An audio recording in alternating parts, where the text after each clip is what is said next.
খোদার কসম তোরে আমি ভুলতে পারবো না রে।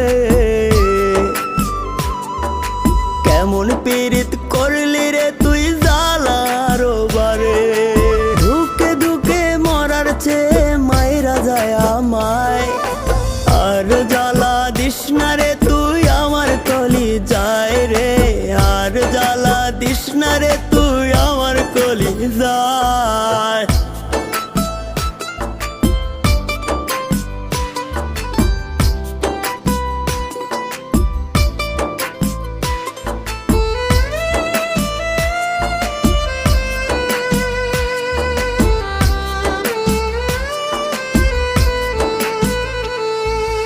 জনম দুঃখী বানাই গেলি পীড়িতের পিন মাইরা। এত ব্যথা দিলি রে তুই পাষাণ কেমন কইরা।